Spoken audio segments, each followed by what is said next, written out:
Donc voilà, dans ce chapitre 5, on va voir comment créer une note d'observation, comment également créer une cible ou dans le programme un problème en soins infirmiers.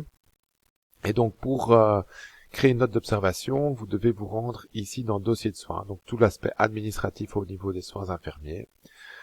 Vous cliquez ici sur l'onglet Note d'observation et vous allez chercher ici Nouveau. Alors moi voilà, vous allez avoir seulement Soins infirmiers, note d'évolution. Donc soins infirmiers, note d'évolution, elle est ici. Vous venez taper votre texte. Donc, je sais pas, un patient apyrétique. Et vous venez enregistrer. Donc, même principe, si vous enregistrez et clôturez, vous ne pourrez plus venir modifier votre note d'observation. Si vous enregistrez, vous allez pouvoir y revenir par après. Vous voyez que ici, on reprend donc la date, l'heure à laquelle j'ai créé la note, qui l'a créée, et vous voyez que le crayon est disponible, étant donné qu'on l'a simplement enregistré. Vous pouvez également, donc, lorsque je vais la clôturer, le crayon n'est plus disponible. À savoir que la dernière note d'observation qui a été notée va se répercuter au niveau du rapport, au niveau de la remise de service. Ça, c'est pour les notes d'observation.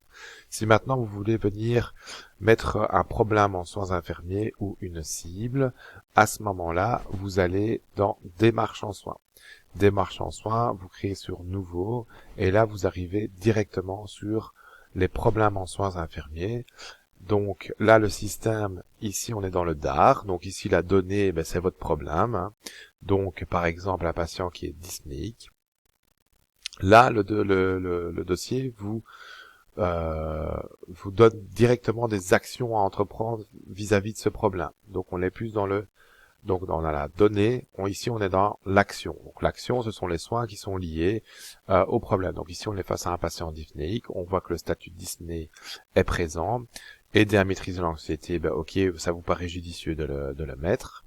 Et là, c'est juste en one shot où vous dites non, je vais le mettre en timing normal et je vais le prévoir plusieurs fois dans la journée. Le fait de mettre de l'oxygénothérapie, même chose. Donc ici, c'est un appareillage. Vous allez venir mettre de l'oxygénothérapie chez votre patient. Présence à l'entrée. Non, voilà, vous mettez des lunettes. Et un aquapack.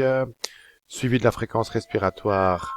Donc là, vous décidez également de le mettre plusieurs fois par jour pour pouvoir suivre ce paramètre bien particulier et vous venez enregistrer. Donc, les différentes actions liées à votre problème vont apparaître dans votre plan de soins et vous voyez qu'elles sont résumées ici.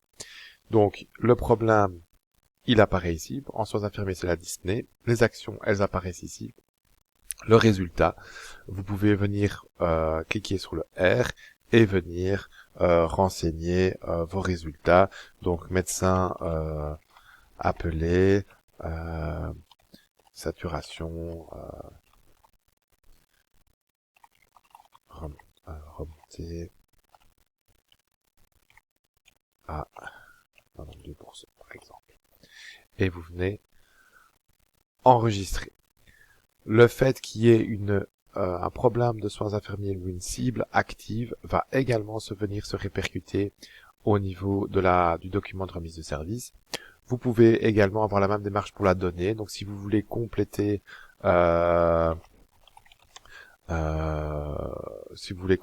vos données, donc en complétant le problème de Disney, vous pouvez aussi cliquer sur le D et venir rajouter ce que vous désirez par rapport à la communication des informations. Vous voyez que ici, le problème en soins infirmiers reprend vos données, reprend les actions et reprend ici le résultat. Elles sont également observables dans les notes d'observation. Vous pouvez également créer une transmission ciblée via les notes d'observation, de nouveau en mettant nouveau et en allant chercher ici les transmissions ciblées, si le système le veut bien, voilà. Et donc ça vous amène directement aussi vers les problèmes en soins infirmiers. Donc tout en restant dans le note d'observation, vous pouvez aussi créer des transmissions ciblées. Sur les notes d'observation, vous pouvez aussi filtrer. Vous voulez voir, par exemple, tout. Vous voulez voir seulement les soins infirmiers. Et donc là, le système va également filtrer.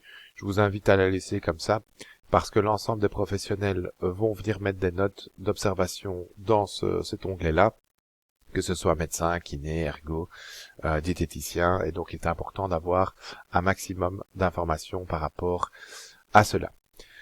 Dans ce chapitre également, donc je vous l'ai déjà suggéré en introduction, lorsque vous transférez un patient vers soit sa maison de repos ou soit vers son domicile, il est important, il est obligatoire de réaliser un rapport de sortie. Donc ça, c'est une obligation légale. Et il est obligatoire également de le sortir et de le rendre aux professionnels qui vont accueillir le patient dans son lieu de vie, que ce soit une maison de repos, que ce soit une institution de soins ou que ce soit son domicile. Donc là, vous allez venir cliquer sur rapport de sortie de l'unité de soins et ça vient reprendre ici tous les items liés au suivi du patient, et donc les items se remplissent aussi de manière automatique en fonction de ce qui a été notamment mis dans le dossier, que ce soit des éléments qui soient repris d'anamnèse ou des éléments du dossier. Dès que vous avez terminé, donc ici, dès que vous avez terminé votre document, il est accessible ici, rapport de sortie, vous cliquez sur cet onglet-là et vous arrivez donc sur le format PDF que vous imprimez, que vous mettez sous enveloppe et que vous rendez au patient lors de sa sortie, notamment donc pour tout ce qui est suivi soin de plaie et des choses comme ça. Il est aussi important que la personne, le professionnel de la santé, donc que ce soit la maison de repos ou des soins à domicile qui réceptionne le rapport, puisse identifier quel infirmier a rempli le rapport de façon à pouvoir éventuellement le contacter pour des informations complémentaires. Donc voilà, ce chapitre est clôturé. Je vous invite à vous rendre sur le dernier chapitre qui reprend toutes des petites particularités et des choses qui vont vous permettre de gagner du temps, notamment dans le remplissage du dossier infirmier.